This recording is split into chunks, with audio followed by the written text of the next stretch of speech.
tonight because we're in masks and it's muffled and sound goes through that. This is Boom! Hey, we're ready? Right on, we're on. Live? Live! We're live! Hello, everybody! Welcome to the 440th. 440th Off the Lip radio show. Holy shit, that's a lot of shows. But welcome back. We've missed everybody out there in the world. Hope you're doing well. Hope you're safe. Hope your family's safe. Continue to be safe so that we can keep you as fans of the show. And appreciate that. Tonight, big show, Neil. Drum roll. Drum roll, ready? Tonight, we welcome back one of our favorite guests. Yeah, he's been on many times. And just a neighbor right here in the neighborhood, and he works across the street. The one and only Adam Replogle here tonight, everybody. Yes. Woo. Welcome back, Adam. Thanks, DC. Thanks, Neil. You're welcome. Well, I had someone come in the store today, and they're like, "How can I watch that show tonight? I gotta watch Adam." Yeah. Yeah, I swear.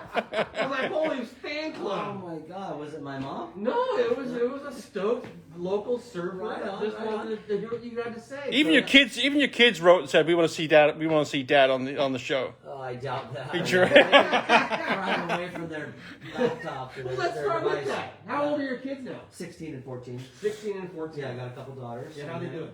Well, during this time right now, they're staying up till like 1 or 2 in the morning and Oof. sleeping until midday. Yeah. I mean, obviously now they got to wake up and do a couple of classes, but for a while there it was just sleep all night, You don't. hang out in their pajamas all day, and Yeah. do You don't but make them breakfast. You just make them lunch. Well, they sleep way past Yeah. breakfast, you know. Yeah. You know, a couple of Dunlop's donuts, they're good. I have a couple of daughters, and I know 14 and 16 was a pretty rough time because they kind of think they know everything and they don't. Yeah. Are you going through that? I'm going through that, knowing that, you know, one of them has a license now too, so they can actually just get in their car and drive away. Has been a challenge, but yeah, they do have a lot of knowledge. They know a lot. They have an answer for every question, and they seem to think that they're invincible to a lot of the things that dads are concerned about. You know, having daughters.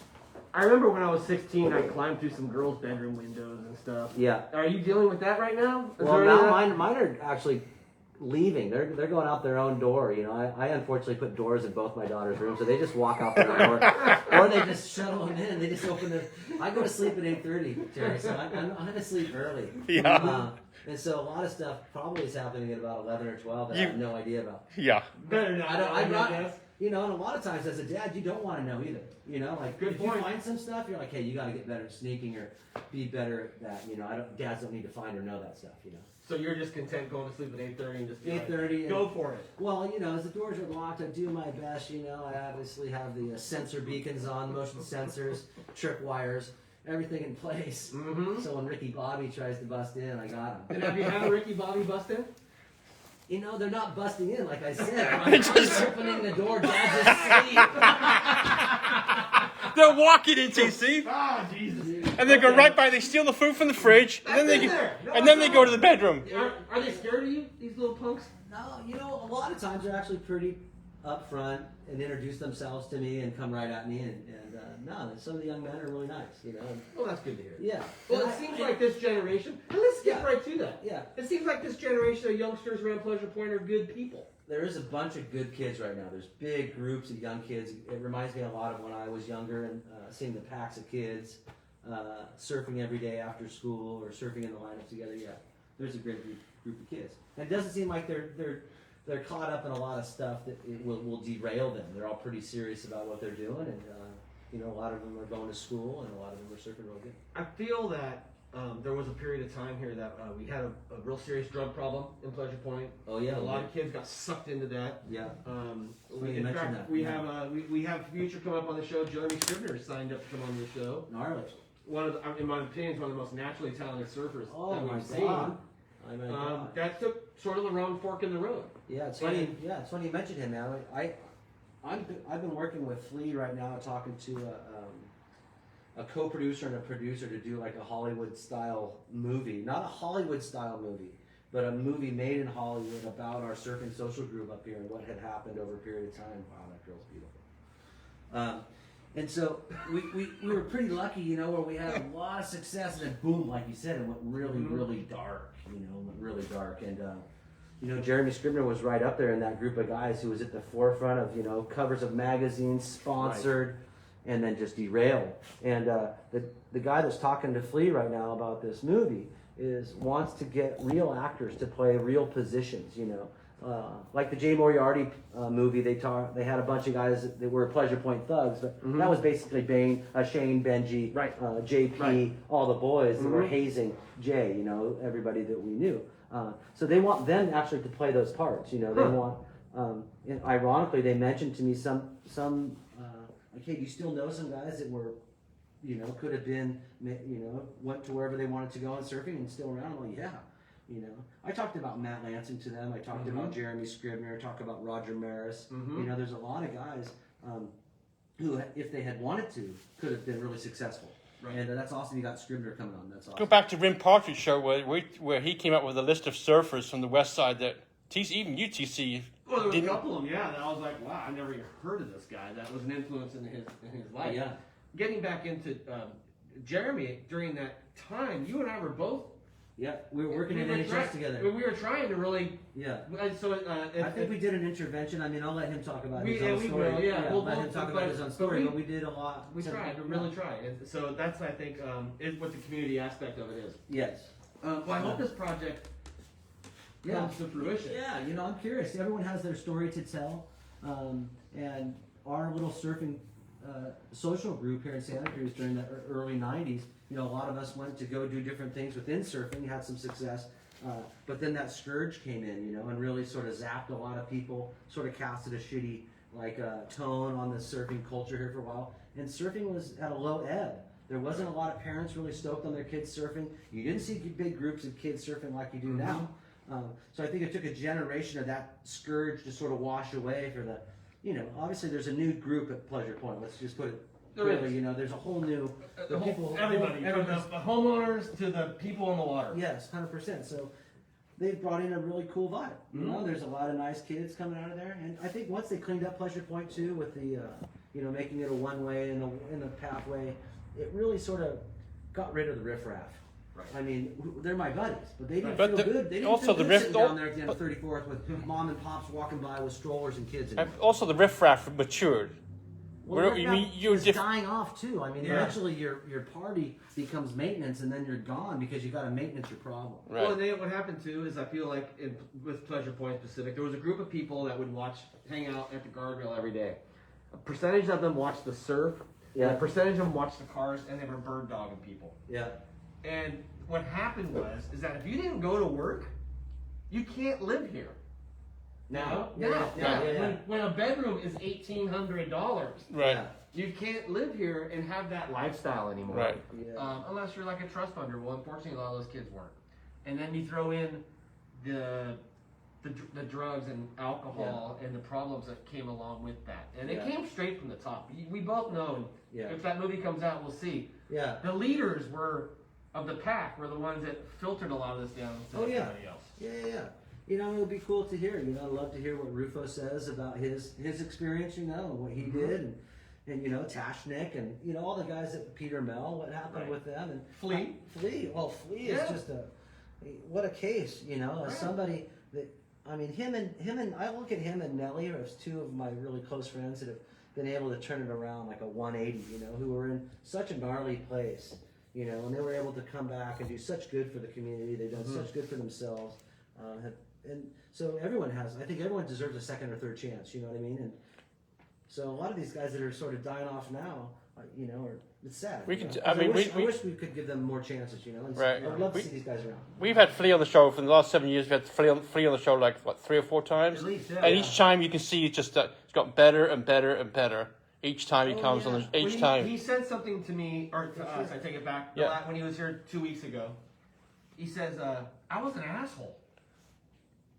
You know, and I was like, wow, that's maturity. Yeah, no doubt. You know, like to realize that, not like being a verbal asshole, but just the way he carried himself during that time. No doubt. And I was really impressed with him having the maturity to. How's that self-awareness and just like, hey, look, fucked up. I was being a bastard. And now let's talk about you a little bit. Yeah. Well, you've never really been an asshole. Well, I mean, you could talk to my ex-wife and see what she has to say about that, or my kid. I think everybody has a button that they can be pushed, and I've been really. I'll be honest with you guys. I've been really working on trying to accept everything that's going on in this town, accept everything that's going on in the surf, accept my body for where it is. So I'm just trying to. Lower my expectations with everything now, TC, and just trying to like paddle out, get a couple waves. I got plenty of set waves out here, I don't need a bunch of set waves to be satisfied. It's nice to see other people get some set waves, but it is really challenging for me to bike around here and get stink eye from people or not feel comfortable in my own backyard. It's sort of new for me, but I'm just trying to accept. I'm just trying to, if I could sell every one of them a surfboard, I'll be very good. In regards to your ex-wife, Yeah. she lives like 4 houses away from you now. Yeah, she moved in across the street. Yeah, is that cool? Is everything working out on that? Yeah, it was not. It was sort of awkward at the start. My girlfriend Maya and I were at home, like, wow, and then eventually, I got to go that way to go to work. Right? It's what they call a sticky wicket. Yeah, that's sort of dicey. But speaking of my daughter, about 11 o'clock, like a month ago during COVID, my daughter decides to sneak out and go buy a Monster. Right, my 14-year-old gonna sneak out of the house, grab the bike, go up to Verrudi's and get a Monster. Right, that's what your dad wants to hear. She's sneaking out of my place, gets right onto the street. And my ex-wife and her boyfriend are walking home from a party next door and catch her red-handed. Oh. So there's some upsides to having the ex there. Like there's an extra 4 sets of eyes. There's a lot more eyes or whatever. That's funny. Yeah, but shoot, it's actually all right. It's not so bad. I wanted to move straight into your surfing. Okay. I know you got into surf really young. We've asked you on the show, but just so that the people. Yeah, I was just like everybody else in my group, not 9, 10 years old. By the time I got to Pleasure Point, I was probably 11 years old, getting 12 years old. Hanging out at your guys' place. Right. Stuff. Yeah, they're on 36th Avenue. Yeah. I started surfing in like 1980, 1981. By 82, 83, we were sort of surfing quite a bit. And you were sponsored pretty early as a surfer. Yeah, I did. I was really lucky because Mel Norbaum was at the end of 34th, and he did C-Trend. And as soon as I befriended Marcel, like I had mentioned in previous podcast, whatever, was my like 4th grade tutor. Marcel was? Marcel was.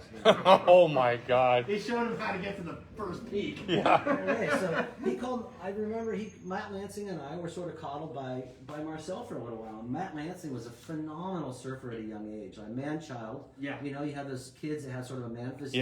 Yeah. And surf like a champ. So I was really lucky to hang around somebody better than me that was a surfer. And, Right.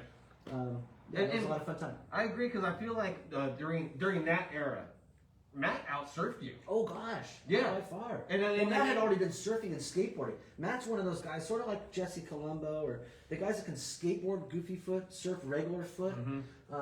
So I was watching him on half pipes, going, "Oh my God, I'm never." And then I realized he's doing it switchfoot. So the guy's very talented. Ambidextrous. That's why, like Noe. You ever watch Noe surf goofy foot? But switchfooting is phenomenal. But yeah, it's nice to watch all those guys. Growing up. And you see Matt, he's around. I see Matt once a week, man. Yeah, once a week. And we were like, buddy, it's hard to see, it's hard to see, but when I hang out with Matt, he's stoked as he will ever be stoked, and he's really honest. He'll tell me if he's been on a bad one for a week or I've been on a terrible one. Right. I don't. When it comes down to somebody's lifestyle, TC, I don't really care what anybody does. Yeah. Right. As I get older, I'm just like, hey, look, to each their own. You do that. Right. I got my thing. I just hope when I see them, it's good times and we leave on a good note. That's it. Yeah. That's all you can expect. Well, and be consistent. I think is a good trait as well. Well, that helps. That hurts though. I mean, those guys have a challenging time. They're doing a lot of substance sometimes. A lot of. So sometimes you get them on a sloppy day, and I'll want to give some of my buddies a ride home. We gotta get you. Right. Yeah. And we've seen that. Yeah. Go back to the asshole comment, TC. Yes. When I put a post up on Facebook that he was going to be our guest, yes. I've never had so many people comment on it. Like 300 people, and I went through them all. Yeah. Every single one was all positive. There wasn't one negative comment. Everyone loves you. Well, that's gonna be a token to you as a person. Yeah, I don't know about that. Well, it's I've, you know, believe me, I'm not perfect, and No one I'm is. not perfect, but I do have a challenging time with the temper. To be honest with you, I have a gnarly, I have a temper right underneath there, and that's something I work on. You know, I work on that every single day. Man. Yeah. The frustration, you know, that voice. I mean, we all have it. Yeah. If you're hung around here long enough, that voice inside your head that goes, Yeah. maggots, or what's this? And I'm trying to. I don't even want those thoughts now to come into my mind, TC. That's I'm really working on that to like divert my brain thoughts so I don't think negatively anymore. You know. Well, that's important. It's really hard. It's hard. You're doing a good job. It's hard. Well, you know who could really relate to you is Meekster. Yeah. Yeah. Meek had the same problem, and it would oftentimes, and I don't want to talk for him, but he would Love have a Meekster. few beers, Yeah. and he would get a little Pit. rowdy, Yeah. Oh and no he doubt. realized that was the devil's juice, you know. Yeah. And he's been off it for a while now, doing fantastic. Yeah, because if you have that edge already to you, and then you tilt a couple cans, it's pretty easy for that you know that can to speak for you. Yeah. You know, it really is. Have you had instances surfing that you got out of the water and you're like, wow, why did I do that? Is that Oh yeah, TC. Oh yeah, I've had all kinds of things where I've done things in the lineup and just exited because of it. You know, of course I've mistreated people on the lineup. I've done things. Actually, I apologized to this guy just recently. We were surfing right out here at Sewer Peak, and this guy paddled past me. I'm talking to my nephew Cooper. Right, we're paddling out. Cooper Shanks right there. What's up, Cooper? Getting around Cooper, and this guy's paddling wider than us on a mid-length board, right? And believe me, I'm riding a 6-foot hybrid anyway, so who am I to say what type of craft you should be riding? But this guy paddles around both Cooper and I, and turns right in front of us and goes. And I just, you know, politely in his ears, as he's going by, you know, take a fucking ticket. You know, I was sort of bummed, and then I was like, God damn it, why did I speak my thought? You know, I should have just kept that thought to myself. Guy would have gone, and actually I caught the wave after him and kicked out right in front of him and didn't say anything. Like sort of like Johnny Boy kick out all right? yes. Yeah, spray him a little bit. Yeah. And I see the guy 2 days later, he's gonna suit up and go back out there. You know what? Good for him, you know. And I see the guy and I say, hey dude, I'm sorry, man. That was bullshit, you know. He's all, thanks for saying you're sorry. You know? Yeah. Yeah, that was it. And I'm sure you felt a lot better. I felt better. I went home and I felt better. Actually, yeah. But you know, I try to play the waves, not the players. But sometimes the players piss me off, and I have to say something. You know, and I don't know why I have to. That's but your I'm nature. only 5'6". There's nothing I'm gonna do. Well, what you're gonna do is you're gonna spray him really good. Just kick out real fast. No, so yeah, that's. I mean, shit. I do. You know, sometimes too when the tension's hard in the lineup, when people are yelling and screaming, I exit because to me it's like church out there. That's church to me. Right. I want it to be just serene. I want to go out there and enjoy myself. I want to see, you know, Yeah. nice people. You know, Right. now As with soon all as you this- hear people yelling, it just wrecks the whole vibe. Well, there's been a lot of pressure on the surf spots lately. Yeah. There's a lot of Yeah. foam surfboards out there. There's a Yeah. lot of people not paying attention. It's probably the hardest it's ever been. We've lost a lot of the local hierarchy. Yeah. There's just been a change in the lineup that can create those emotions. So trying to Yeah. control that is hard. And I think there's Yeah. a lot of people here that are having the same problem. Yeah, and that's. I mean, I go to therapy, not for that. Right. But I mean, I go talk to a cat periodically, you know, just to sort of bounce some stuff off them and get some tools to work with some of these, you know, emotions that I have because. And then that's helping you? 100%. So, I mean, if somebody's watching that, I mean, that's obviously some 100%. great advice. Well, yeah. I mean, when younger, I was advised to go see this guy. His name was Dr. Sapoznik, right? This guy, he's like, oh, he's gonna help you out, and I was like, this guy's a maggot. Never gonna go see that guy again. Went to him like 3 or 4 times, and then it's sort of a stigma to me for therapy, right? That was like early, like 10, 11, you know, sort of preteen. As I gotten older, I like therapy. I go talk to somebody. As soon as my dad passed away, I think I went a couple times, and then after going through my divorce, I went all the time. And now I just go. I bounce back the guy. I just saw him recently after my friend. It's good to passed go. away. It's good to go because the mirror's not Yeah. the mirror's not going to talk to you. It's good to have someone No, and to talk to and be honest. You can be honest with and give you. He's going to give you the Yeah. hard, direct answers. yeah, and I didn't realize. Yeah, you know, I needed to give myself a break. Basically, is what I learned from my little therapy session. Give myself a break. I can only control myself. But yeah, it's been gnarly with all these passings of our friends lately and stuff around here, and Terrible. you know, all this stuff. Yeah. So therapy has worked for me, TC. It's really has. Well, that's awesome to hear. I want to talk a little bit about your surfing career because, I mean, honestly, I feel like there's maybe a handful of people in this town that have had success like you have. Yeah, really In- lucky in in that surfing. sense. Yeah. You've been able to buy a home, Yeah. raise a family, all because you have the most beautiful cutback on the planet. Give me some highlights of your surfing career. Is there something like if you were to say, someone who met you and said, what's the highest thing that you ever achieved? As far as Like, if it could, not the trophy, but what you feel like in your... Well, I think my surfing, just in general, just my average surfing. Just your ability every day? Yeah, shoot, DC. I mean, trophies are trophies, right? Right. I got some trophies. You're Yeah. stoked on that. But there were some performances. There were some things I did in surfing that I really liked that didn't really get the trophy. Right. You know, Which are? which are like surfing Big Sunset, or surfing, say, Waimea as a kid, or surfing Mavericks with the early group of guys, or you know, riding waves like the Santa Cruz Harbor that's really deadly, and I think Ghost Trees. Ghost Trees Is was one. one. You Yeah, did of some course. really amazing we're days lucky out to there. get out, for sure. But as far as competitive surfing, it was surfing Sunset Beach. Having Richard Schmidt coach me into the finals of the World Cup was a huge moment.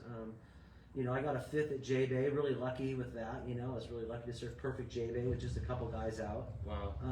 A bunch of covers. Bunch of covers. Yeah. Oh, yeah, I had covers. Yeah. But then Coldwater Classic win was probably the biggest thing for me. What year did you win the Coldwater Classic? In 2002. 2002. I got second in 2001, the previous year, and then I was like, okay, there's only one more place up. And I had already retired from competitive surfing. I retired in 2000. And so I was done. I just did the QS, right? I just did 2 QS events, the lane, right? So so it was just good to win at home. That was sort of my biggest hurdle, was to try to do well at home. It's really hard to do well. You were riding for O'Neill at that time. Of course. And I you was really win lucky. the big thing in the backyard. I mean, that's an amazing achievement. Yeah, I was super happy. And you were seeded in it, right? You had a wild card or something, and they put you didn't have to go through the trials? No, I think at that time I did have to surf because I wasn't competing in the QSs at that time, you know. O'Neill's might have given me a wild card. They did that a couple times. Yeah, I know that they were known to they do that. did. They had I'm like- curious to see who they give the wild card. Hopefully Nat Young gets in this For Coldwater sure. Classic. Yeah. Which we're so Yeah. excited, right? Oh my To God. having a real pro. They got to give it to Nat, Yeah, sure. let's give it to Nat. Right. I mean, I'll vote for him, man. Yeah, Sure. no, I You know, think- like, if there's a peer poll, they need the people to say, hey, that's the guy that gets the nod. You know, the Coffee Brothers are shredding. There's John Mel Jr. yeah. is shredding. you Yeah. know, Austin. There's a lot of kids that surf really well that probably What would kid give would an you opportunity. What kid would you like to coach?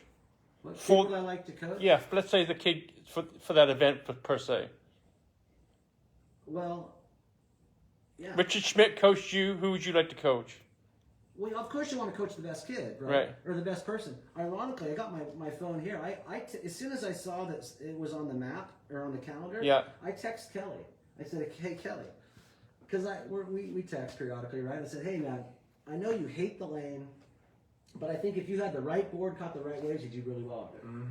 And then his response to me was, if I had the right board and caught the right waves, I think I would do pretty well. And I was thinking, well said, but he rode the wrong board. He rides the wrong board. He catches the wrong wave. So maybe he could use some advice from somebody that is a little more schooled in that spot. Well, he complains about the cold water, and he doesn't necessarily like that too. Well, look, I saw him surf Mavericks the year he did really well at the Mavericks event. Made the final, right? That Yeah, year? he can perform. He can perform in any condition anywhere. Right. Now, if he likes it or not, that's personal. You know, like he probably hates it. He's in booties. It's cold. There's seals. The wave's fat. You know. Yeah. But like Bells, if you find the right board that works at Bells and you get the right connection with the wave, you like it. Once you like it, it looks good. Once it looks good, you're impressing the judges. So Right. he just find out, Well, I'm the sure- chemistry here, what works for him, and he'll do well. I'm sure Al has a board that he's made somebody that works well at the lane. Speaking of Slater, has he taken you down to his ranch yet? Well, he hasn't taken me, but I've been there a couple times. Okay, not Yeah. with Kelly himself. And Yeah. how did you like that place? I loved it. The day we can all go down there and have a big barbecue and burn a couple of joints and sit there and surf the pool all day and not feel like we're wasting 50 grand. Yeah. It'd be a good day. Yeah. But it's pretty nerve-wracking knowing that, Each wave every wave is $1,000. $500. Yeah, Yeah, exactly. Right. But, in saying that, it's really a sort of a great experience. You go down there and surf this wave in the middle of nowhere. Mm-hmm. I mean, if you gamble, you're staying at the Tachi, you're staying Right. at the casino. So, it's just a different experience. You're getting tubed in the middle of nowhere, and it's really cool. And it's kind of a Sandbar 38 type wave, a little bit. Oh, man, I got smashed into the concrete. Oh, you Smashed. did? Oh, yeah. Smashed into the concrete. Mm-hmm. So Yeah. it's not a sand bottom. No, that thing smokes you. And our neighbor, I think, might have caught Weaver. Right. I think has caught more waves than anybody out there. Oh, for sure. Yeah. I see him I periodically, where you been? It's either like Costa Rica, Fiji, the ranch. Yeah. I mean, what ranch? I mean, Kelly School. I'm like, Yeah. Wingnut's got a pretty yeah, good he's got a thing good going on. shtick going. Yeah. Yeah. Well, Kelly from On the Beach is there right now. I'm sure He hasn't rented for like 3 days right now. Who's that? Kelly Oh, from does On he? the Beach in Monterey. Yeah. He takes Right on. a group out there. And he's pretty smart because he'll rent the whole place. Right. Sell Cover all his. the spots and he cover- goes for free. Right. Yeah. Cover It's his. a pretty smart setup. Yeah. It's kind of like going to Tabarua and you bring everybody. You don't Yeah. feel so bad if you fuck up a bunch of waves then, huh? Okay. Sorensen. Love you, Kel. But I'm sure he's down there. If you're down there a couple times, you're gonna get the wave of your life, TC. Really, it's that perfect of a wave. You're right. It is 38-esque or harbor-esque, where it has a thick part of the wave where it really grabs some girth and throws some water around, so it will smash you. Did you try different boards out there, or just you stick I with tried one a board? couple of different. I rode all Kelly's boards. Yeah. His Omnis and his Sci-Fis and stuff like that. Yeah, I rode all the Firewire boards. I had a great time on them. Yeah. Yeah, That's cool. Yeah. totally. I'd go down there again. I mean, I can't wait for there to be a little more, a couple more of those and cheaper. Yeah, and it seems like that's what happened. Yeah. They're building them all over the place right now. I've Yeah. seen the Waco ramp. It looks amazing. Yeah. Exactly. So they're definitely going to be more technology, and they'll build bigger and better ones. You'll see. I heard that. I heard it's going to be you're going to buy a membership, Like a season pass. like a golf thing. Okay, you're part of this. You pay your big fee dues, and you can Oh, go there, or they got one over there. it's like Mar-a-Lago. Yeah, there Yeah. we go. Top shelf, Kiss the ring. Pasa Tiempo. Let's Yeah. let's talk. Recently, you've had some injuries and some Yeah. surgeries. Yeah, You were out of the water for a while, yeah, long time. and so fill us in. You had a hip replacement. Yeah, I had a double hip replacement. So I did one hip about a year ago, December, I think this month, Mhm. and then one 6 months prior. So it's been the last couple of years I've been in basically recovery. And how long were you What? out of the water when that happened? Try to see. Go 4 ahead. months I was out of water. What, 4 months, 3 months. what happened to the hip? How did they get? How you need what? Too much sex, Neil. I was Oh, just blew God, these things dude. out. Can you repeat that, please? Too what? Too much what? Too much sex. I said. No, I was born with my Can you girlfriend show us watching. Can you stand there? Can you now do? Can you get that done? I can sleep and be intimate without being in pain, Neil. Okay, good. But I was born with my feet upside down, and so I had Hang on a minute. my feet were upside down. Really? Yeah. So when I was born, there was called Howard Shoes for Children, was a shoe store in the mall, and Howard Shoes created this. I had these shoes and this bar that connected my feet that slowly over time would tilt my feet back into position. Really? Prior to that, they'd break your bones and then Shit. shove them back into Right. shoes. And so osteopath and my orthopedic surgeon thought over a period of time, because I'm crowning so hard walking on the sides of my feet because they were upside down, Yeah. that there was a disalignment from my knees to my hips, combined with some osteoarthritis Right. and a lot of sex. The things just were shot. I love that. Just a lot of surfing. And, waves obviously smashing on me as well. Well, and you surf. I would, as a compliment, faster or as fast as anybody. Historically, yeah. I mean, I can be honest now, man. I can barely get to my feet. You see, I am struggling. Right. Struggling. Like, I've been surfing with the boys up at Scott's lately, and I'm just crawling to my feet. I just need the board to drop out from under me so I can get my You're pushing it down away to get it away He's from gonna me. be paddleboarding soon, TC. Well, Because- there was a time I remember talking to you a year ago, and you thought you might not surf again. Well, no doubt. I was at that dark of a time in my recovery that I was like, look, man, it was my recovery plateaued at a low ebb, and I was having some muscle problems and some nerve issues, and I was like chapped. You know, I was totally jabbed. Hmm. And, So, which is inspiring for people who have injuries, because Yeah. a lot of people have injuries who are passionate surfers. There will be a day that you can recover and get back in the water. Don't think it's over, because no, there will be a time. totally. The time for me too, TC, was the day after I had my surgery, where instantly the real bone feeling pain that I had was gone. Hmm. So people that do have that hip problem and they're having like sleeping problems and like I said, as soon as you have that surgery, it's gone. So I mean, I had that epiphany. I was like, God, I should have done this maybe 10 years ago. Wow. So- So you were in pain for that long. I've been in pain for like 15 years. Wow. Yeah. Were you as limber?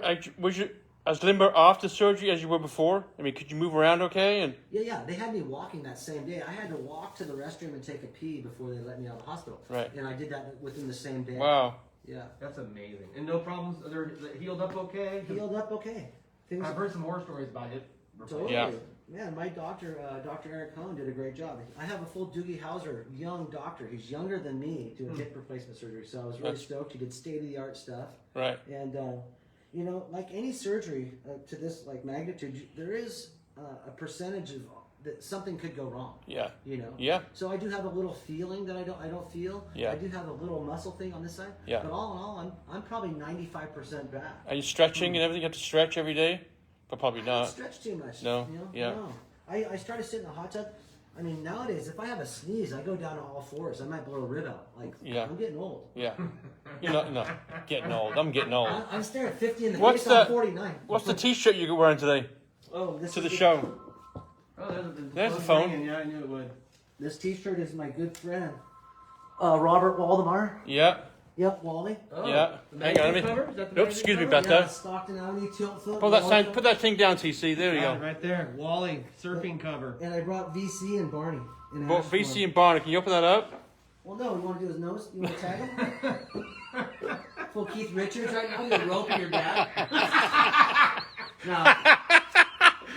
That's VC and That's VC and Barney in there. Barney in there. Yeah. Wow. So, you know, I give some to a lot of the boys. VC Barney. Yeah, right there. We Lo- got a little piece of VC. And Oh, Barney look in at there. that. That's a piece of Dufour right there, really. I That's live a on the piece same of street with Dufour. those guys. Oh man, what a time, huh? Yeah, it was a great Yeah. time. Well, you lived in the garage at Wally's. Yeah, I lived in the garage. Yeah, Big Bird, Dave Schmidt was Yeah. right there. Wally. Barney was right there too.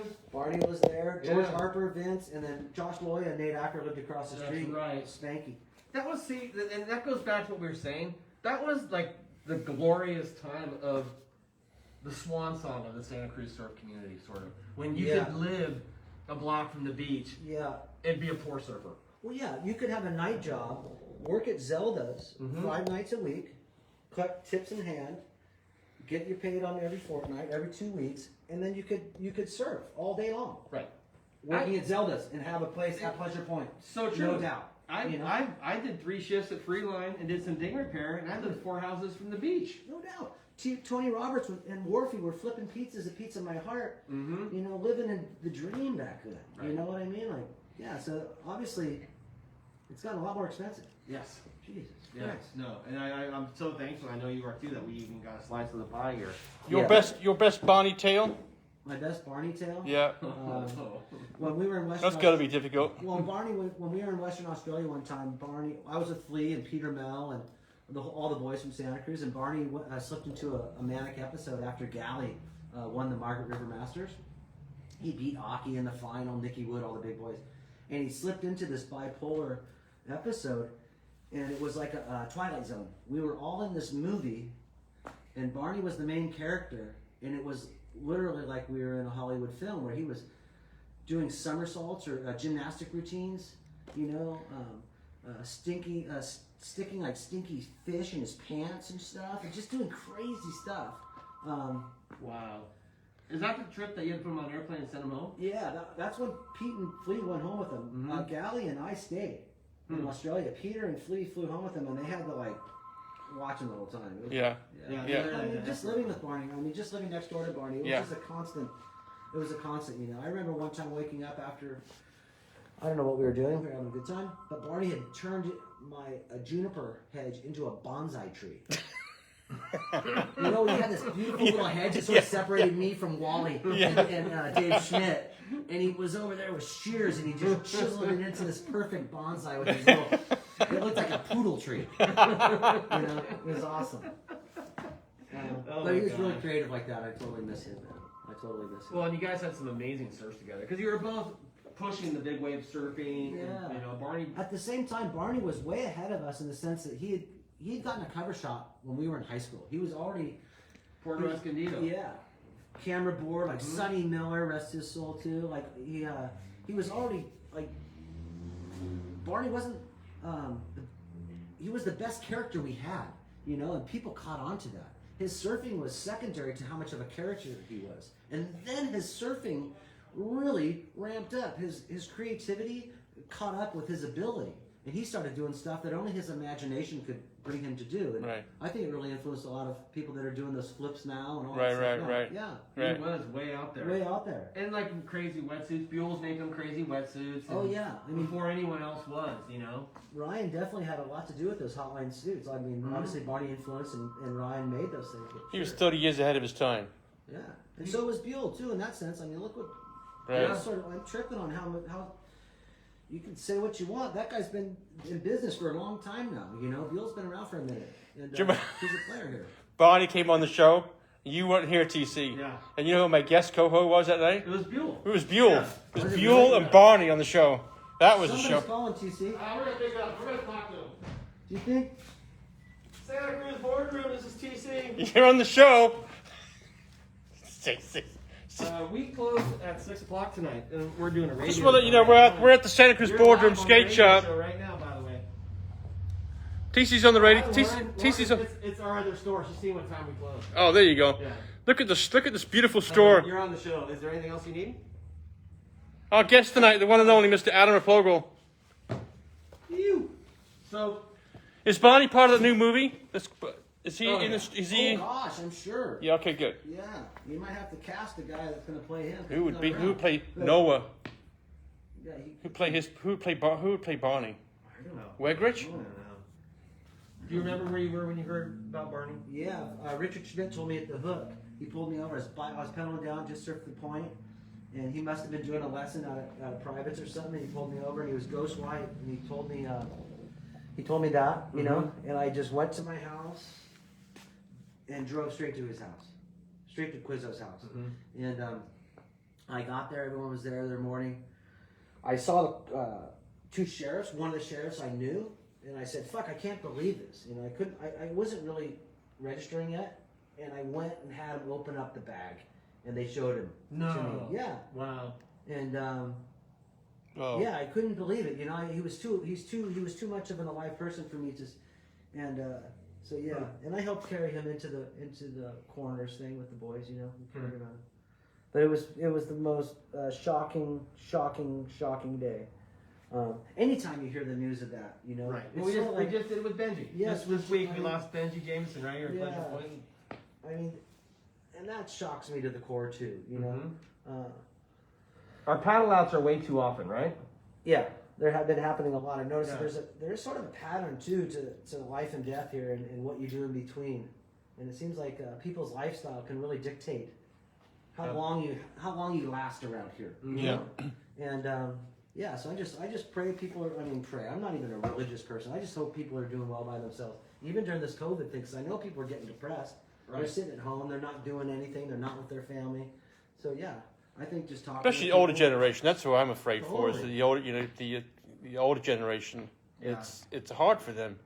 Yeah. 'Cause you can't get that shit at 70 years, 65 and up. Oh, and I'm telling that to my mom. My Yeah. mom could give a shit. She's not wearing a mask. She's not doing No. nothing. I'm like, Mom, Oh, what's man. going on? Right? No, you can't take it for granted. She's just whatever. You know, I read the paper too much. I mean, I don't have the news. Yeah, My girlfriend Maya and I like to watch this Netflix and Yeah. chill. yeah. But we don't watch the news, so we don't get injected by a lot of what's going on a Yeah. lot of the time. You know, sometimes we'll watch like the news just to go, what's Trump saying today? You know, Yeah. basically, like, Yeah. what's the election going on? What's the numbers or whatever? But just try to stay out of that. It doesn't seem like there's much positive stuff going on right now. No. You know, it's interesting because I was watching the news a lot. and then the election ended and Trump didn't win, and I haven't really watched the news since. I'll read the CNN online for like 5 minutes. That's enough. Yeah, Like the 3 or 4 reality stories, show just quick, stopped breeze through them. It did. Because today, once you go down that rabbit hole, your day's ruined. Well, the number 2 scumbag today Barr said that there was no fake votes. Right. Right. You know what's gnarly is that I woke up one morning and my daughter, who's 16, turned into a gnarly right winger, right?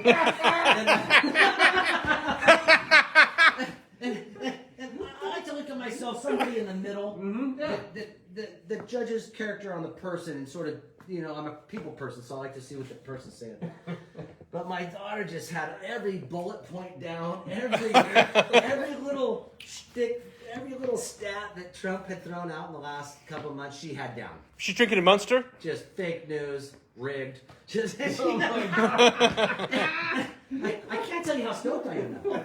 Well, she's paying it. Dude, she's To involved. have She's engaged. following it, yeah. She's following it. Well, and that's the part that gets me so upset. I don't care what you vote for. As long as you're Right. into your vote, and that's Yeah. good, dude. But I'm not going to, there's no hating my neighbor because he goes left and I go right, and I No. go left and he goes right. There's none of that. I don't No. think. I dread all the name calling that has been going on, and I said all along I couldn't wait for this election to end so we could all be friends again. Right. No doubt. Because it just got to the point that it's like a football game, Super Bowl. I'm Niners, you're New England, Right. and I hate you because you're a New England fan. Yes, Like that's it's- bad. But you should love to dislike them because you're a fan and Right. you leave it. Now's the point. And now's the time when we all need to get along. Of I- course. That's completely it. agree. Right. Yeah. Oh, we all need to get along. No matter what your political differences are, you need to just get along. I totally Yeah. agree. You know? What's going on at Billabong? You still with Billabong? Yep, still with Billabong, just across the street from Yeah. you. I mean, there has been more people surfing than ever, so business has been pretty good. If you've got, soft boards and boogie boards and a lot of the entry level type of stuff and surf, you're doing really well right now. Wetsuits? My wife wants to know: are you guys promoting Bong because the sign has the billows out right now? Have you noticed that? It's That was just ong. I know. Just It lost the Ong. beat. But when it was Bong, I was like, that's cool. I know. It's still a bong. Yeah, I know, right? That was always when we were a kid. You Change the B to F. It's Every little stoner kid did that. I think once once Billabong gets out of chapter 11, they might help Pat out to do some upgrades over there. Some light bulbs. No, I just think we've been there for a minute. We'll get some upgrades over there. They should be doing pretty good. Business should be good. Yeah. Business is good. I mean, Yeah. as you drive by the ocean every day, you can tell it's swelling up like a tick out there. There's Right. so many people you can run on their heads through Ah. the whole lineup. Yeah. But it's entry level stuff. Yeah. It's like people getting off of wave storms, and where are they going from there? They want a mid length board. Right. So I've been advising a lot of people to go over to Freeline. A lot of people look like, hey, where do we get a local shaper? I'll say, hey, Clue Coletta, talk to Pat Taylor. Right. There's a lot of that wealth right now to go Yeah. around, and it's nice to be able to get it into some of these local guys. That Shapers are busy too, I think. I mean, Yeah. Oh yeah, right? everyone's busy. Yeah. I think it's been fun having our little corner down here too. Totally. We Yeah. have a really cool vibe down Yeah. here, and people are recognizing it, and there's more traffic. Yeah. Yeah. It's a There's good, Are you long term over there? Is that Well, I think we're as long term as the. or you with oh, them? Oh, with the brand Yeah. there. I sure hope so, I think I drank the Bong Kool-Aid. But, it just, wherever the wind takes me, like brick and mortar and surf, it has shrunk. Even though we're successful right now, brick and mortar surf has shrunk. Yeah. And so there is that sort of looming on the horizon that people have dedicated now a lot of their purchasing to online, and they're sort of veering away because things can be drop shipped to your house now. And Right. you can buy a surfboard from JS and they ship it to your house. Right, you know right, what I mean? right. And years ago, you had to go through the right channels of retail, wholesale, Right. to end user. No, I get it. I mean, You didn't go directly from the manufacturer to the end user, but during COVID, manufacturers went, "Hey, look, we got to touch our customer. All brick and mortar is closed. Right. We got to go online and direct it." So Yeah. that's well, what's and happening. another big thing is the largest surf shop in the world is Costco. Yeah, 100%. You know, Most popular so- board in the world is a Yeah. Wavestorm. So Right. go figure. I mean, Hollister did a good job there a while ago with their, capturing sort of the surf brand look. and you know, making Hollister into a surf culture brand. Right. But if you're watching everything now, it's more waterman's brands now. Everything is a waterman's brand. You know, you have a kayaking, surfing, fishing, scuba diving, snorkeling, surfing. Right. in there. Anything to do- You know, Yeah, that's you kind gotta of what have it is. 5 of those things now. I think to have almost like a multi-purpose store. Right. Like we were talking about earlier, you don't want to have just a niche that only targets females. You know, Right, you can right, eliminate all the adults and all the boys Right. and everything. So, just diversifying our store. I think as this It's a good idea. as this thing sort of turns, we'll find out what the customer wants more. Yeah. If they come in and ask me once and I don't have it, it's a mental note. By the second time or third time, if I don't have it, it's a lost sale. So I do my duty. I just try to go find the shit that the Yeah. customer wants. Let's talk about marijuana.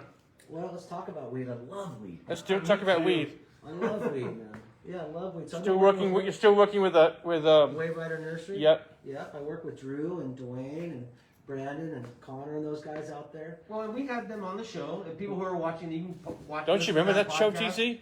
Well, I remember the samples they gave us. It was awesome. You don't remember the ball of tequila, the old man gong? Spanked that. Remember that? You Tried remember? tequila that night. Spanked. Yeah, Dwayne had the tequila. We were buzzed that We night. were frap. We were in that Yeah. Star Benny. Yeah, that was a He's big night. giggling, Angie's next to Angie. He's giggling away. That was worthless So- after that bottle. So, Yeah, but that's the industry right now. Like, if there's something to do in, Yeah. the cannabis industry right now is popping off. They can't, like, look at the Three Bros Grow. They got Yeah. their place over Yeah. there. I mean, Yeah. I just went to this treehouse place just down the street, you know, that's over off SoCal, Big rushing place. it. Yeah. Massive place. And you're just seeing the stigma sort of being lifted on this you know, great product. And even my mom is now sort of like, yeah, it's okay. My mom's always been okay. Right. It's just been illegal. Well, it's You funny know, it's because, like it's you know, I look at it more like medication. If she would have asked me really what the change in me through my puberty and my changing of my attitude, it was actually smoking weed. Yeah. It really was. I mean, as much as I would like to not want my kids to smoke weed, you know, like they're too young, their brains aren't developed. It actually worked for me. You know, it calmed me down and it put things into focus. I just remember you grew up hanging out with us. Right. We're 36. Yeah. You're Adam. You're like 12 years old. It was. You see part of your downfall? Yes, there's a lot of influence there. That was a positive one. Right. Like these guys went to work every day. Like we hung around. I was really lucky. I hung around Mark Goen, Mark Tinkus. There was Doug Owen. There was Terry Campion. Machado, yeah. Brett Rose, Mark Machado. And we all worked. Everyone worked. And they're Right. still all working. Dan you know? Roman was still painting, and he lived below, you know, Yeah, the boys. He yeah. lived below Brett Rose.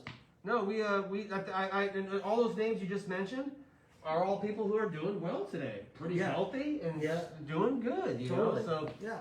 it goes back to Hank kind of what I Baker. said. Hank Baker doing well, you know? Shredding. Has been working his whole life hard. Yeah. And the guys who decided not to go that path are the ones that are friends that are suffering now. Yeah. Or no longer here. Yeah. Or not here. Right. Yes. Or not here. Right.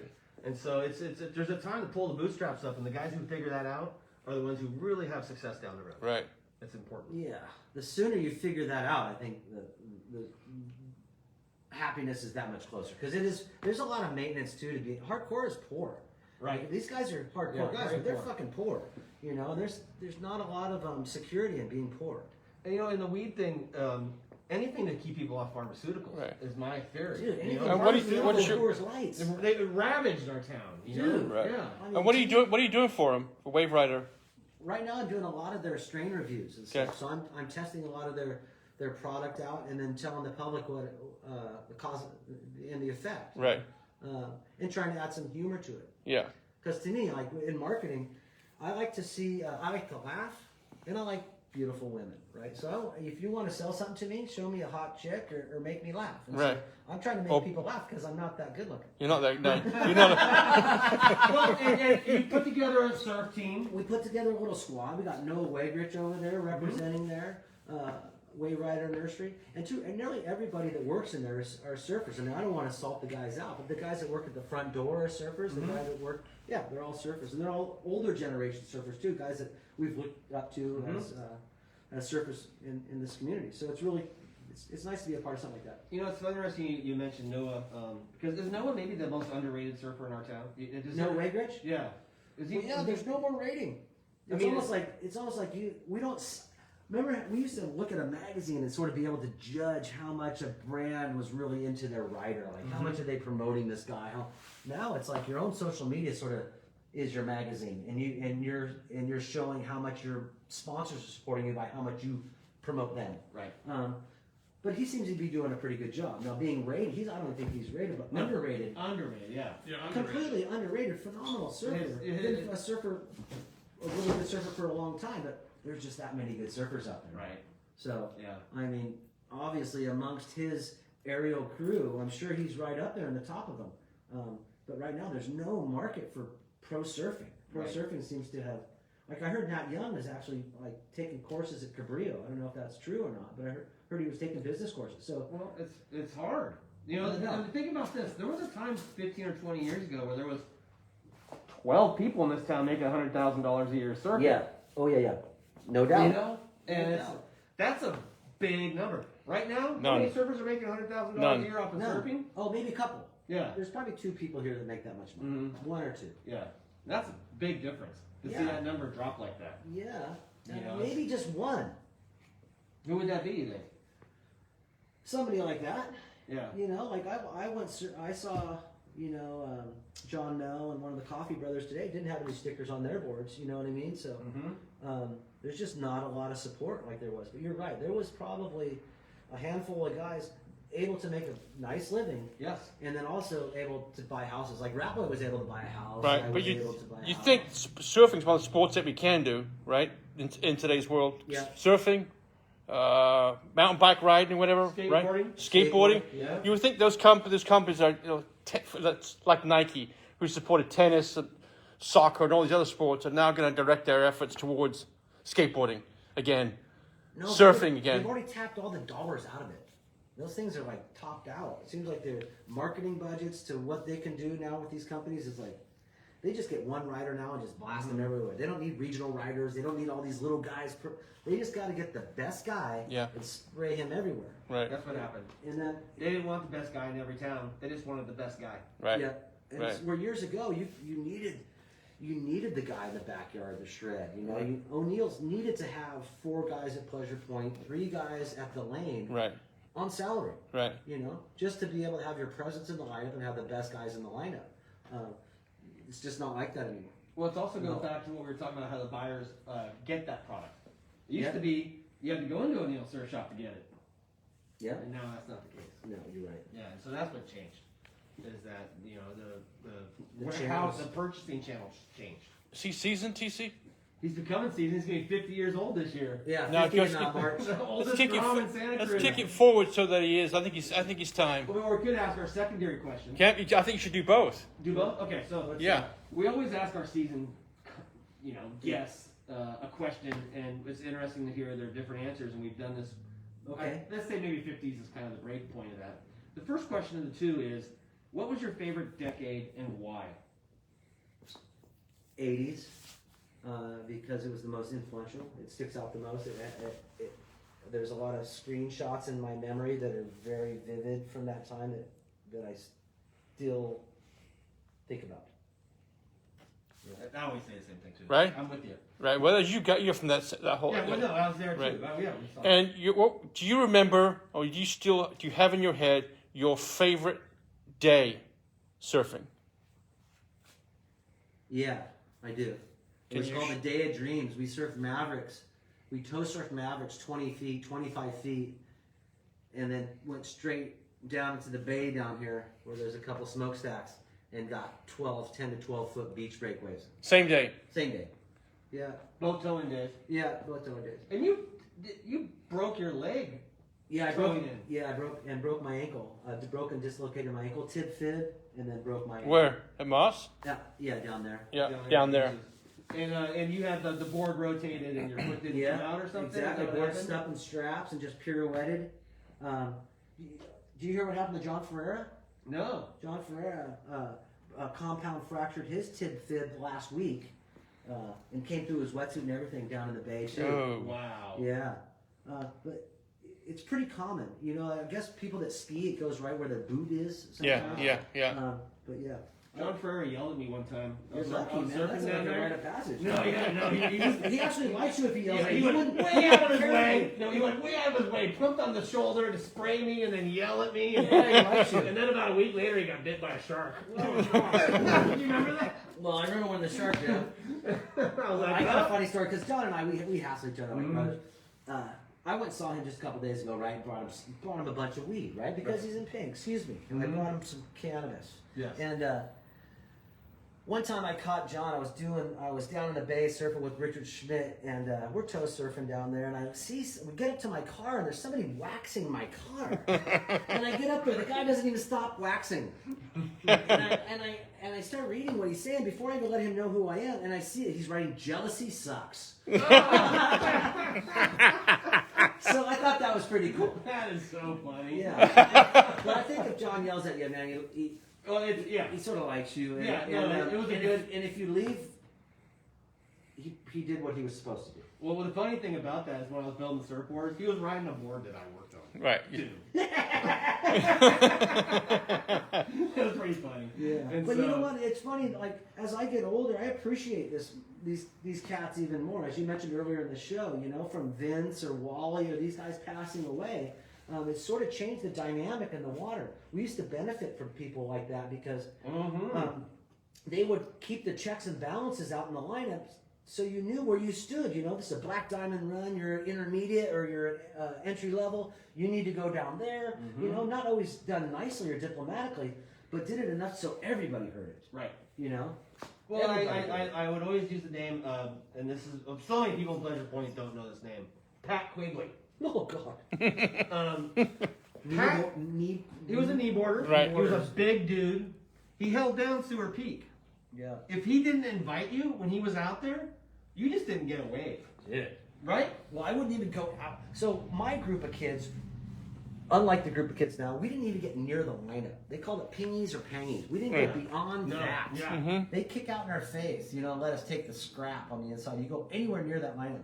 Yeah, I didn't like Sewer Peak as a kid. There was a lot of knee boarders and there was grumpy guys, right? I Right. got more along with the people at Rockview and the people at First Peak. But Sewer Peak was still sort of like off limits, man. There was a sandbox too where these guys would hang out, crush tall boys, and surf, you know.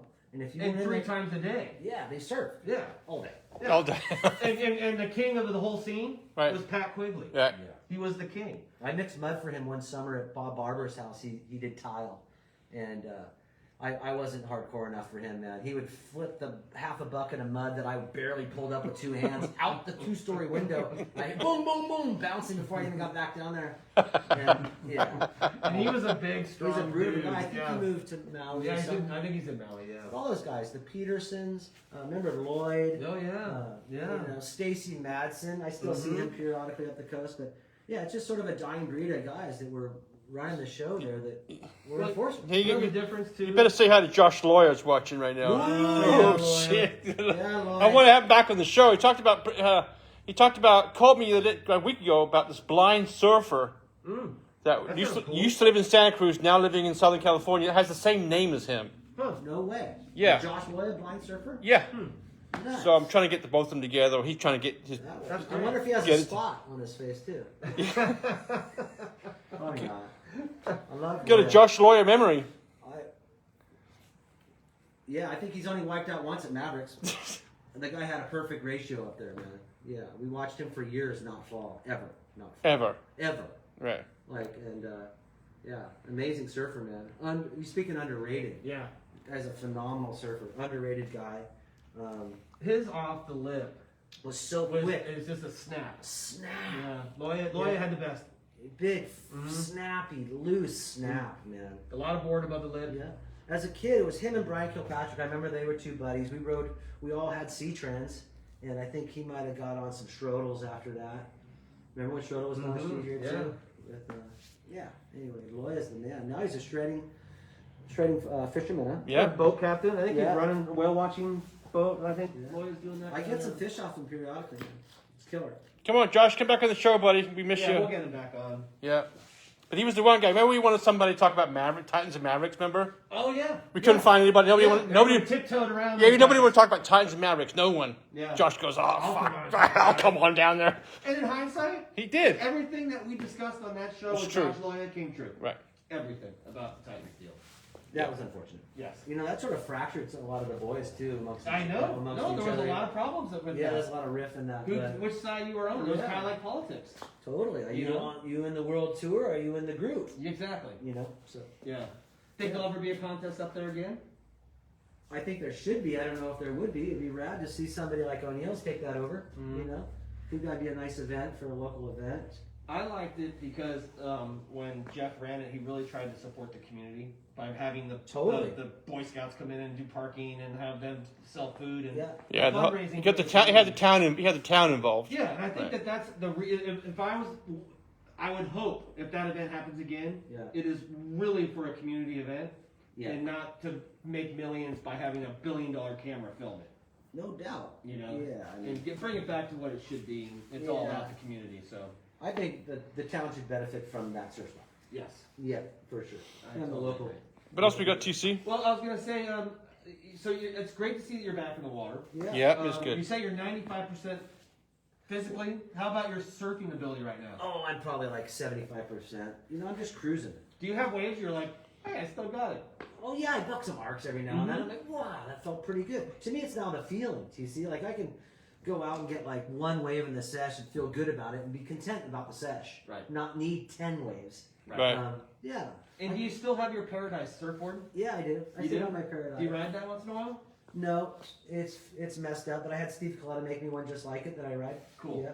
George. Yeah, George. Georgina. Yeah. George used to hit golf balls off at Rockview. He lived right there, and he'd be just chipping them out to the lineup when we were surfing. That guy? Yeah. I'm sitting around Marcel's sister. She was smoking hot. Oh my god, I think I had a crush on her in 8th grade. Bianca Sora. I got the best Marcel story on this phone. I'm gonna play it for you afterwards. Okay, It's classic. Well, With him and Larkin. Larkin's hilarious. Yeah. Oh yeah. Yeah. Oh, you were there that night, remember? Yeah, yeah. I The remember we had the chasing Marcel them Sor- up and down the street. Remember we had the Marcel Soros roast? Yeah, yeah, yeah. Yeah. So, what's the future for you, Adam? What's going on? What are we going to 10 Hey, years right from now, now? Well, today. Let's talk about Okay. today. Today I got a beautiful girlfriend. Yep. Right? I'm happy as could be in my private life. Right? Yep. My kids are doing exactly what they should be doing. I'm healthy. I got a job, and my family's all good. So I'm as stoked as I've been in a long time. You Right. know? And you have a big family. I have a pretty massive family. Yeah. Yeah. Yeah, you got a whole bunch of them. Yeah, there's a whole bunch of you guys. Everyone's doing well.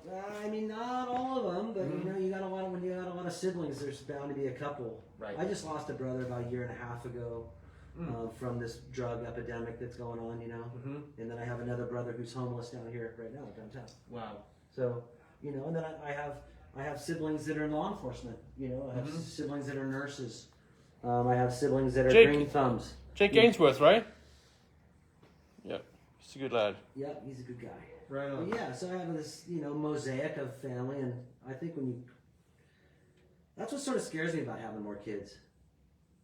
You know, things could go wrong. You know, Mhm. like I have 2 right now, and I often think about having more kids. You know, I do. I still think about it to this day. You know, Marcel just had I know. a couple Yeah. kids. You know, Yeah. Flea just had a couple. You know, like Mhm. yeah. So I They're realize coming. They're coming. Yeah. Well, and you can't predict the future. No, And but I 10 would- years from now, You can't pick who your kids are going to be hanging out with either. no doubt. That's why I want all those little Ricky Bobbies and all those little kids to come to my house. You know, Right. I want to meet them all. No, and that's that way too. That's why I had a skateboard ramp in my backyard. Yeah, no doubt. I wanted everyone to be at my house. Okay, yep. And I got to know everybody. Who's that? That's yeah. Zane. Okay, is that Yeah. Well, my wife and I used to crack the window open and we'd listen. Yeah. They didn't know that we were listening.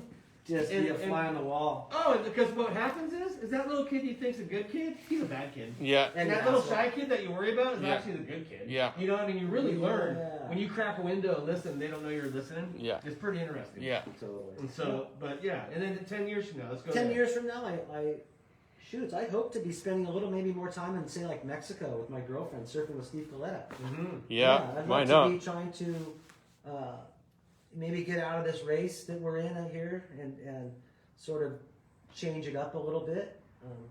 not to say that, just being here for the last, 9 months, or how long have we been locked down? Long time. Yeah. But we've been here for years, 30 years, 40 years, 50 years I've lived here in my same town. It sure would be nice to have a change of pace, Right. And then really come back here and appreciate this place for what I know it to be, not watching it change in front of me and be bitter about it. Right. I want to go live a little, be stoked about where I'm at, and Come back and enjoy it. Yeah. Yeah. I still say, I'm getting close to 40 years here in Pleasure Point, and I still say it's to me it's still paradise. Yeah, it's still paradise. I gotta squint a little bit more, No doubt. but it's still paradise. I told that to someone just recently. TC, I'm out there and said, hey, what'd you think of Pleasure Point when you were younger? I'm all, epic. But people, when I started surfing Pleasure Point, were already leaving because it got too crowded. Exactly. So I came in the floral we still had animal skin front zips, right? And then it went straight neon. Right. Like overnight, it went neon, and I was a part of that group. So people said it's ruined.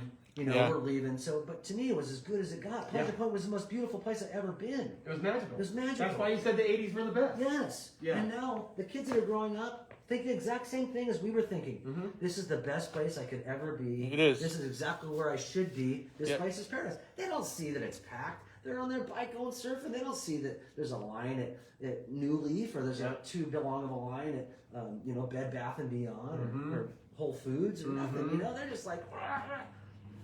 When there's you're a kid in Santa Cruz, it's the best place to be. Best place. And I really agree. I love all those kids with their PVC pipe board racks they have and stuff. Like, I thought that'd be a fun event, is to teach kids how to make bike racks out of pipe. They all got those now. Yeah. Totally. Yeah, like to have a night where you cut up a bunch of pipe and glue together surf racks from the ground. You know what I did 2 years ago at Halloween?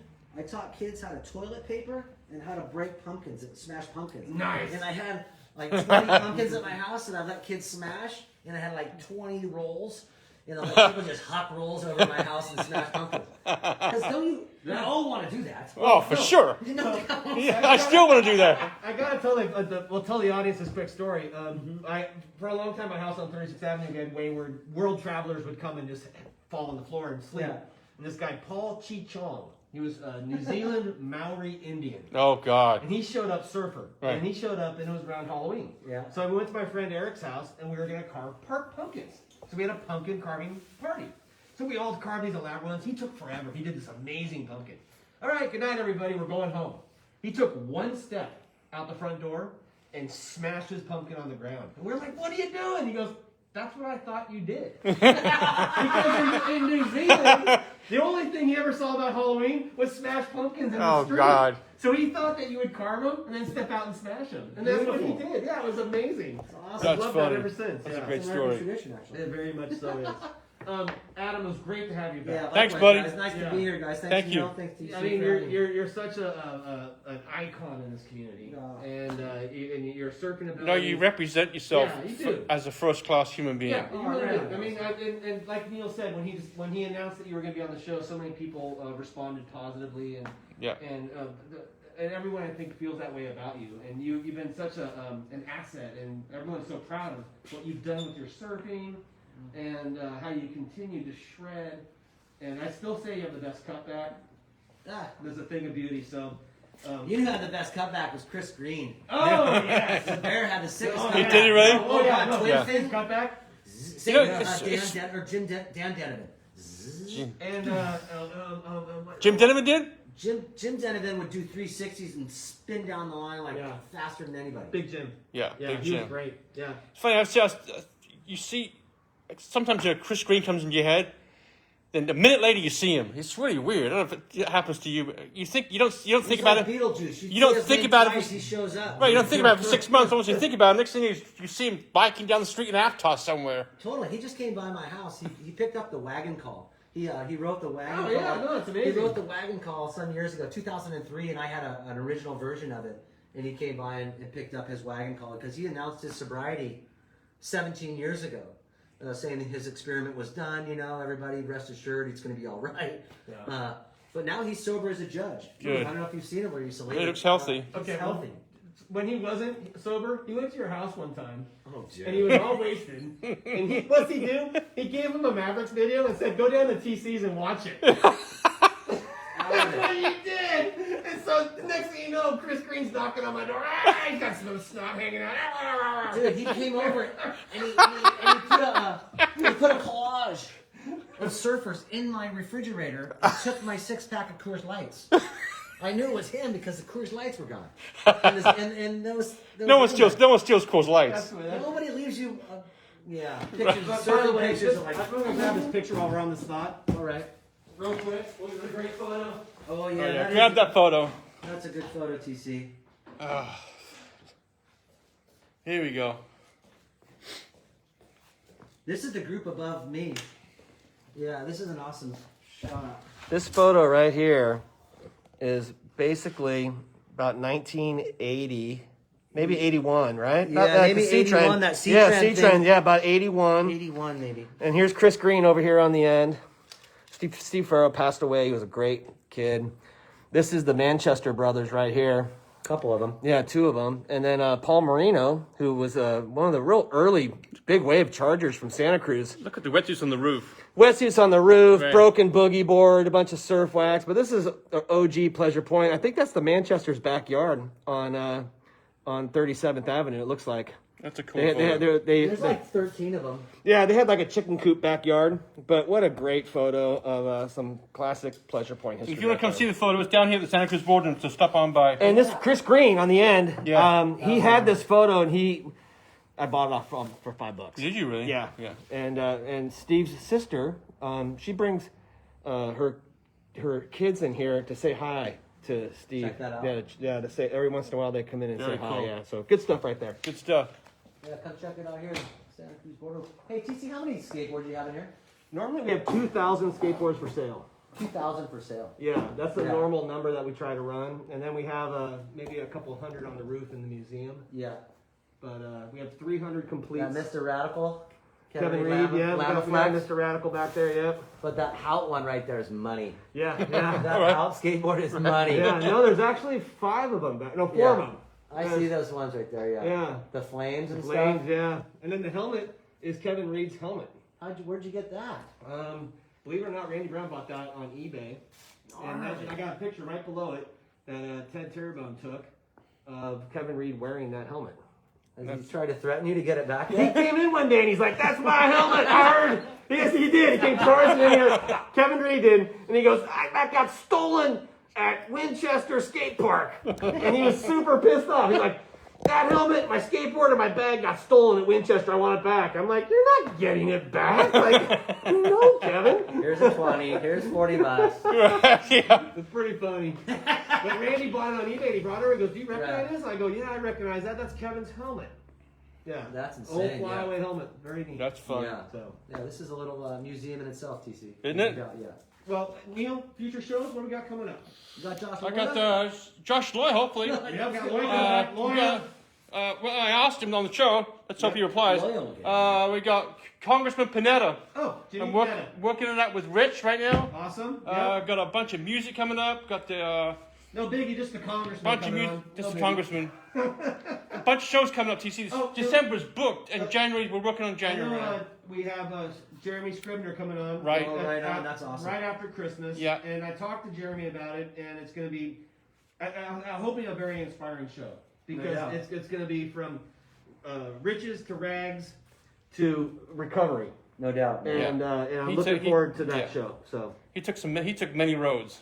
Oh, man, he's got some. I'm sure he's got a story to he's tell. got some great Yeah. stories, and he told me that he really wants to share it. And so I'm looking forward to that show. Perfect. Yeah. And we'll talk more about that. Thank you everybody for tuning in to our almost 500 Wow, that's amazing. show of the Off Lip Radio Show. Thank you to Santa Cruz Waves for letting us broadcast on their Facebook page.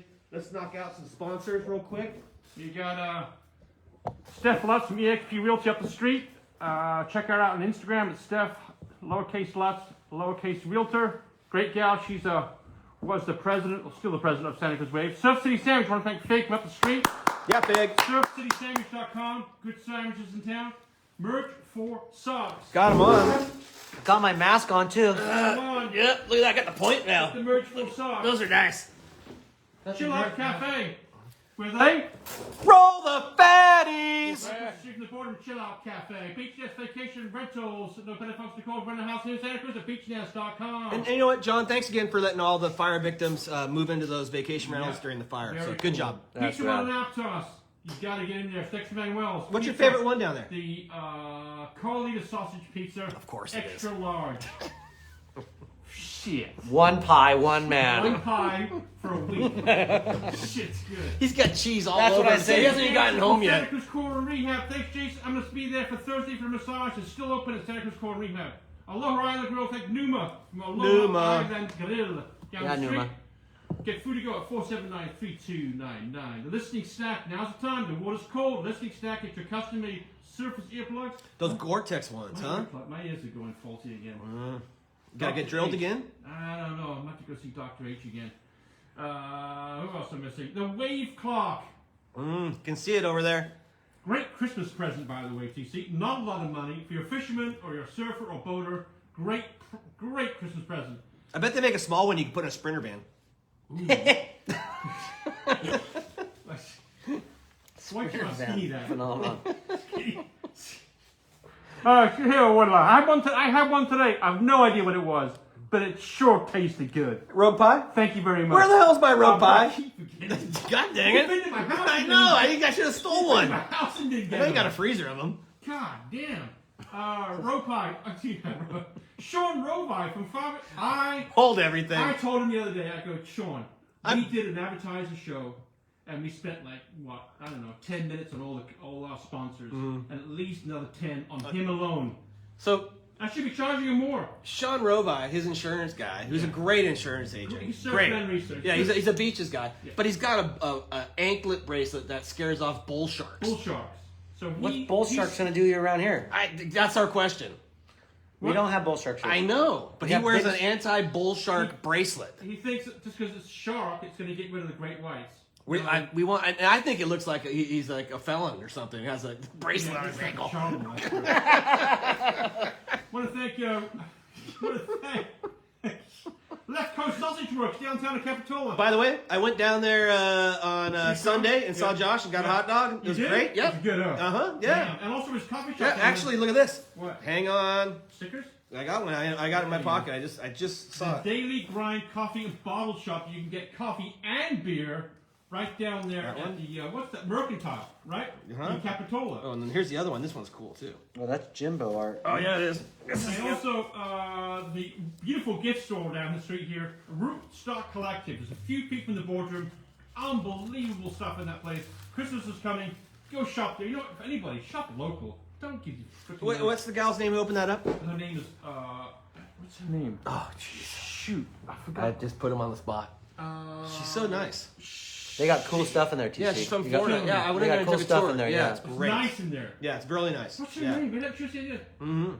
Oh my God, how am I gonna forget? I'm gonna have to look. My phone. It's right here on my phone. Okay, we'll get back to that. And safe families for children in Santa Cruz, surrounding families in crisis with caring, compassion, community. For more info, go to Facebook. Safe Families for Children in Monterey Bay. I was just in Reddit today. Over 2 million people in the Northern California. 2 million kids are not only homeless but starving. So perhaps we can help out Safe Families for Children in Santa Cruz. That's a great spot to start. That's about it, TC. All right. So we'll be here next week. We will be here next week. And who's next week? Tuesday. Next Tuesday is the John Michael Band. Oh. And then on Thursday is that gal Cameron Klein. Okay. Have we seen her on the video? Oh my God, she's unbelievable. Got some great shows coming up. Great shows coming up. So, And we'd like to thank Adam again. gotta thank us, Adam. Thank you guys for having me, man. Yeah, great having Adam back. Thank you very much. See you soon. You guys, thank you for watching, and we will see you soon on the Off the Lip Radio Show.